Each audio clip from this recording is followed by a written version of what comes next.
This is Carl at National RV Detroit. I'm going to walk you through this 2022 vintage cruiser by Gulfstream, and the model number is 23TWS.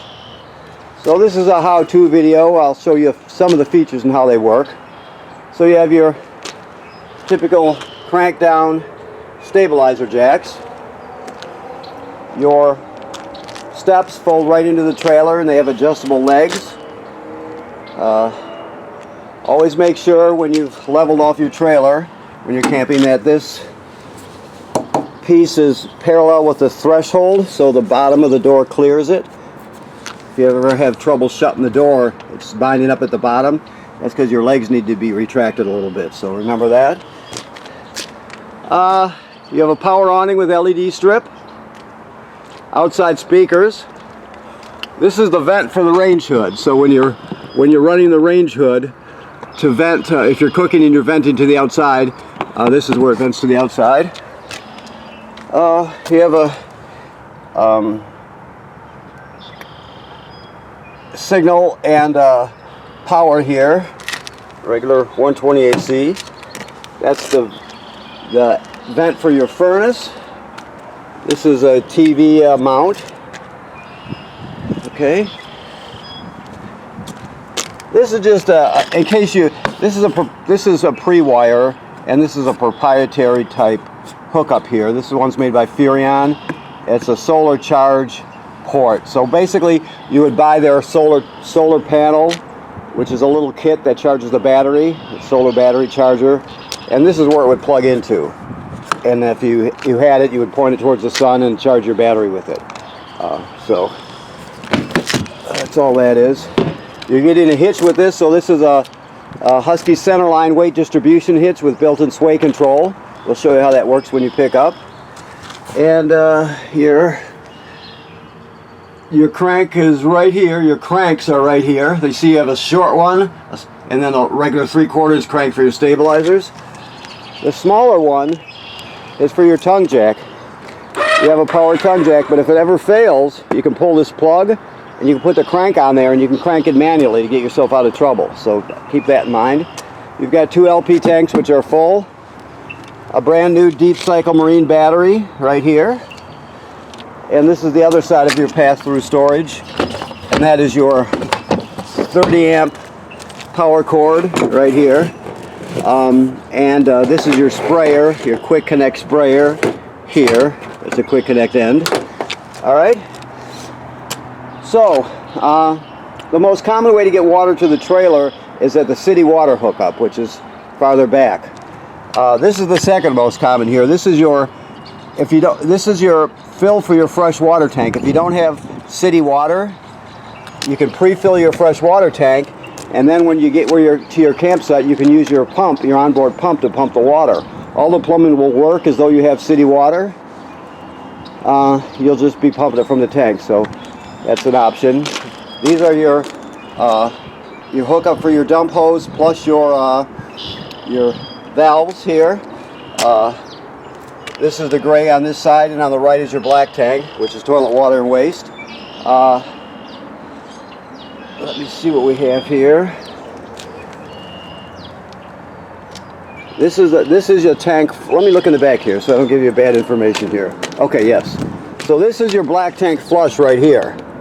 So like it says right here on the sticker, always make sure that you leave the black tank valve open before you turn on the water to the black tank flush. So it would go like this. You have your dump hose is hooked to the dump station, right? You pull your black valve and let your black tank dump. You leave it open, then you hook the hose at the dump station onto here, the water hose, and turn it on, and it'll spray out the inside of the tank, spray off the sensor so you get an accurate reading, that sort of thing.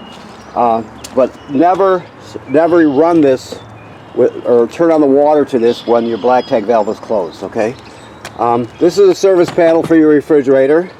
This is where your 30 amp Shore power cord hooks up. That's just our shop cord. Okay. You have a Schwintech type slide out, just so you know. In case anybody asks you, you need to know, it's commonly referred to now as a Schwintek. It's been bought out. It's owned by a company named Lippert now, but it's still referred to generally as a Schwintek. Cable and satellite into the trailer. This is your city water hook up here. This is the most common way to get water to the trailer. You just hook the hose on there, turn it on, and you're all set. This is the port for your coiled sprayer that I showed you, your water sprayer. Water heater. I don't know what. Right now it's empty, like it should be because it's winterized. So the main thing to remember is always make sure you fill the water tank before you use it.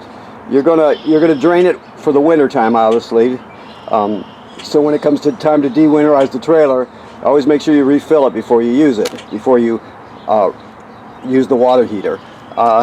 People generally will drain it between trips if there's going to be some time between trips. Just always remember to refill it. The way you refill it is you make sure that your drain plug is in there. Then you hook up the city water. Then you turn a hot water valve on, let's say at your sink. Just turn it on, and because this is empty, air will be shooting out of the spout, right? And it'll just keep more and more air will come out. Then you'll start, as it fills, you'll start to get a mixture of water and air coming out, and eventually you'll get solid water coming out of the faucet. That's when you know it's full, okay? The switches to operate this are on the inside, and I'll show you those when we get inside also. This is pre-wired for a backup camera right there. That's a Furrion backup camera kit will fit there. We have them here. You can get them elsewhere. Just make sure you get the one that fits that kit, or excuse me, fits that housing. Also, you have a fiberglass roof on this, and all the attachments are attached with a lap sealant called Dicor, right? So you need to periodically inspect any place you see sealant on the roof. You're going to look at it, make sure there's no cracking or separation. You do that a couple times a summer or whatever, just to make sure you're in good shape. You look at the roofing attachments, make sure they haven't been damaged by low branches, for example, or road debris flying up there. Just give your roof an inspection to stay ahead of any potential problems. Okay, so let's go inside. So here we are. So this is your main panel right here. So your slide here, your power awning is here. Never leave the awning out unattended. If you're not going to be at the campsite, roll it in. Your lights here, obviously. Your water heater on electric is right here. There's an electric heating element in there. Most people will get to the campground, make sure the water tank, the hot water tank is full with water, and then you turn on the electric, and they'll just leave that on while they're plugged in at their campsite. That way they'll always have hot water. If you're going to be showering, you can kick the gas heater on, the gas burner on, I should say. I'm sorry. Turn the gas burner on, and it'll fire up, and it'll give you it doesn't give you on demand, but it gives you much faster recovery when it comes to your hot water. So, and this is your water pump right here. You use that pump, as we discussed, to pump water out of the fresh water tank if you don't have city water. You also use that pump to winterize the trailer. And then you have your levels, your batteries charged, fresh, black, and gray. They graduates up in 1/3 increments. Okay? Very simple. Your keys will be hanging right here. Your sound, excuse me. You have AM/FM radio. It has Bluetooth, obviously. You have a USB drive. You could, put all your MP3s on a USB drive or thumb drive, whatever, and plug it in there. Take all your music with you if you want. Like I said, Bluetooth. So you pretty much have everything you need. And it also plays discs, so you have a slot for your discs. So, this table can be dropped down onto these cleats here, so you can turn it into a small bed. This couch jackknifes flat, so you can turn this one into a bed for people to sleep. Over here, we have your carbon monoxide and LP gas detector. It should always be green like it is. If it's not green, get it serviced. There's also a test button on it you can push. But it's obviously an important thing. It's hardwired to the battery, so it should always be glowing green. If not, don't ignore it. Don't put it in your, to the back of your mind, just get it taken care of, okay? Of course, you have your charging ports. Your thermostat is for heat is self-explanatory. Just turn it on and off here and set the temperature down here. And when it comes to your air conditioner, the controls are on it. This is thermostat here, and then you have 2 fan speeds and then 2 air conditioning speeds over there. Okay, your oven and cooktop. I'm not sure if there's gas or not, but if not, I'll just talk you through it. If the gas is turned on or not. You have a sparker here. You turn it clockwise to spark it. Let me just see here. Oh, it's good. So that's that simple. You just turn it on and spark it and it lights. When it comes to your oven, the pilot light is all the way at the back there on the bottom. So you go to the oven knob here, you go to the picture of the flame, you depress it. You keep it depressed while you're lighting it. You spark it till you see the pilot light down here light. Once it lights, you hold it for another 10 or 15 seconds to heat up the thermocouple, and then you go to temperature. When you're done, you shut it off. The flame goes out, obviously. So does the pilot light, so you have to relight the pilot light each time you use the oven. And then you have a light here, obviously. Always travel with this in the down position so it doesn't break. Microwave works like any other microwave. There should be another switch here. Here we go. Okay. Boy, I'm in the dark here. Here we go. Much better, huh? Okay. So this is your range hood. I showed you the vent on the outside. There's your fan and your light. The refrigerator is gas absorption, so it runs on 110 AC or LP gas. So here we have the controls up here. I can't see them that well, but right now it's on auto. Right? That's on and off, but it's on auto. Auto means auto electric. So auto, it always seeks out 120 AC first, regular electricity. So it finds campground electricity and it uses it. If it can't find any, it'll automatically light on gas. So the gas burner will light. Or a good scenario is you get up in the morning and everybody piles in the vehicle. You take off adventuring for the day. It's a hot day. Soon after you leave, the power goes out at the campground. It'll sense that and it'll automatically light on gas for you. Therefore, you don't have to worry about spoiling your food or anything like that. You can push the button again and put it on gas and run it on gas while you're pulling this down the road, for example. But generally speaking, auto is the way to go. And when it comes to your temperature, this line here, this wire, goes up into this clamp, or clip we'll call it, and it's there's a little plastic cylinder on the end. It's called a thermistor. The higher that thermistor is, the cooler the refrigerator gets. So, matter of fact, there's a decal or a sticker right there that shows you high and low. It can fall out of that clip, right? It's just a little plastic thing. So if it ever falls out, you just push it back in there. You pull it loose from the fin, put the thermistor back in there, and stick it back on there. Okay? That's for your temperature. Now this is your power converter here. This converts AC to DC power.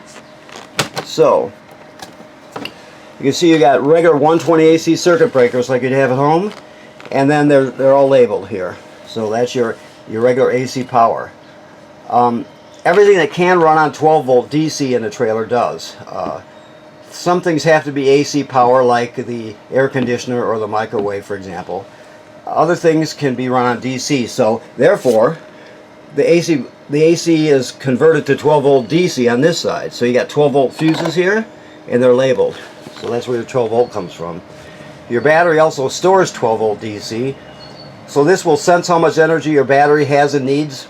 The battery up on the tongue in the box, and it'll set as many amps necessary to keep it charged. So if your battery's charged, it'll just trickle a couple amps up there to